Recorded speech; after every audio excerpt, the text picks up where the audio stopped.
നിങ്ങളുടെ favourite shows ഇനി ഒരിക്കലും മിസ്സാവില്ല. ഇപ്പോൾ C5 കാണും നിങ്ങളുടെ ഫേവറേറ്റ് ഷോസ് തികച്ചും സൗജന്യമായി.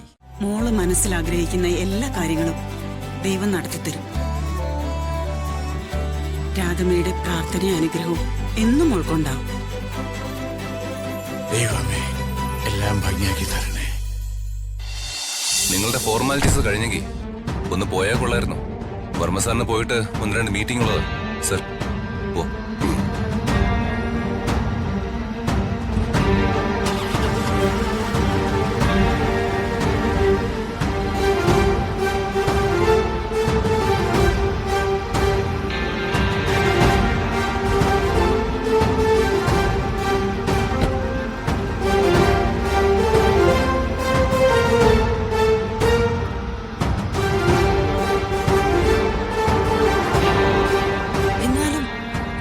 പണിയായിരിക്കും ശേഖരേട്ടാ. ആരായാലും പോലീസുകാരുടെ കൈ കിട്ടിയ നല്ല ഇടി കിട്ടും, അത് ഉറപ്പാ. നീ വാ.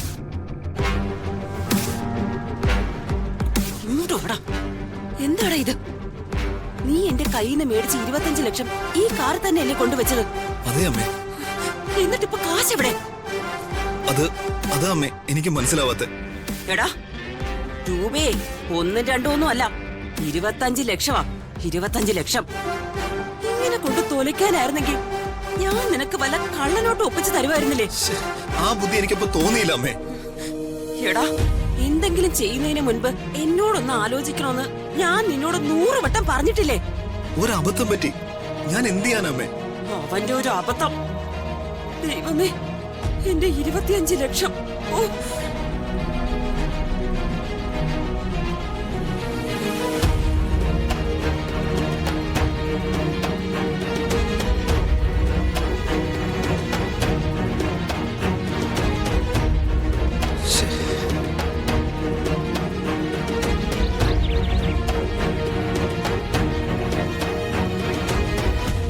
ഇങ്ങനെയുള്ള ഫോർമാലിറ്റീസ് ഒക്കെ അമ്മയ്ക്ക് ഭയങ്കര മടിയാ.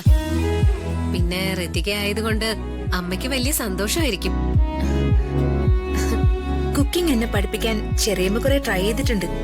പക്ഷെ ഞാൻ അന്നൊന്നും വലിയ താല്പര്യം കാണിച്ചിട്ടില്ല. പിന്നീടല്ലേ എനിക്ക് മനസ്സിലായത് ഈ പാചകത്തിനൊക്കെ ജീവിതത്തിൽ ഇത്രയും വലിയ സ്ഥാനമുണ്ടെന്ന്. എനിക്കും ശ്രീക്കും ചെറുപ്പം മുതലേ കുക്കിങ്ങിൽ വലിയ താല്പര്യമായിരുന്നു.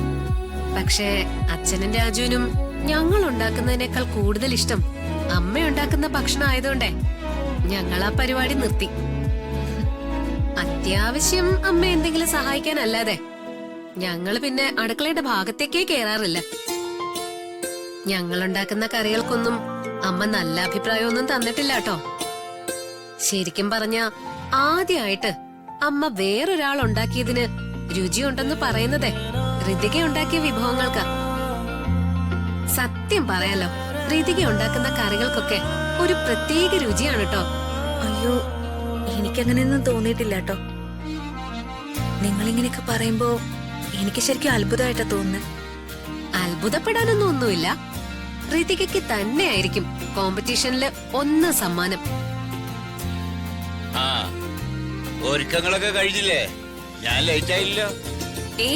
അച്ഛൻ വന്നത് കറക്റ്റ് സമയത്താ. അല്ല, രാധ എവിടെയാ?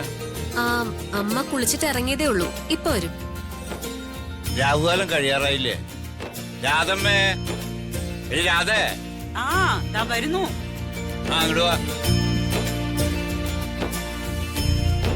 നല്ല സമയത്ത് തന്നെ എല്ലാം കൃത്യമായിട്ട് തുടങ്ങണ്ടേ? അതിനെന്താ, തുടങ്ങാലോ. കൃതിക മാഡം ഐശ്വര്യമായിട്ട് വിളക്കാൻ കത്തിക്ക്.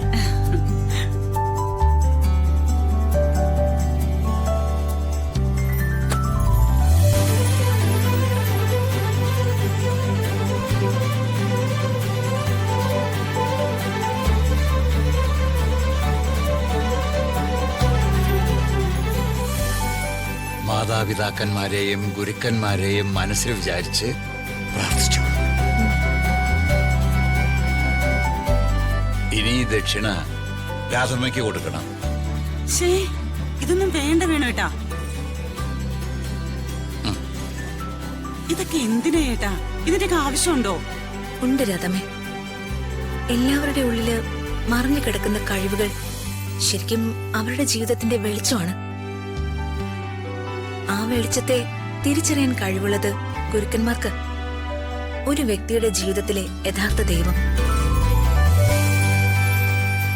ഈ ദക്ഷിണ സ്വീകരിച്ച് രാധമ്മേനെ അനുഗ്രഹിക്കണം. ഈശ്വര ഭഗവാനെ, എല്ലാം നന്നായിരിക്കണേ.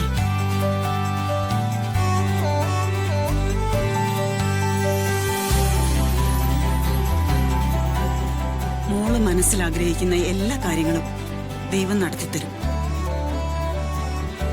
രാധമ്മയുടെ പ്രാർത്ഥനയും അനുഗ്രഹവും എന്നും ഉൾക്കൊണ്ടാവും. ദൈവമേ എല്ലാം ഭംഗിയാക്കി തരണേ.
സൂപ്പർ.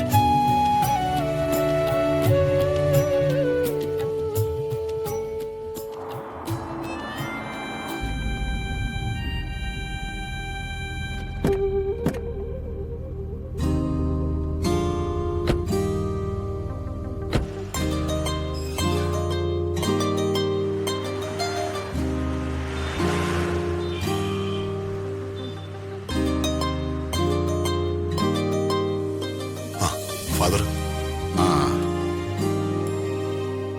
മിസ്റ്റർ വർമ്മയെ കണ്ടിട്ട് കുറച്ച് ദിവസങ്ങളായല്ലോ എന്ന് ഇന്ന് ഞാൻ മനസ്സിൽ വിചാരിച്ചതേയുള്ളൂ.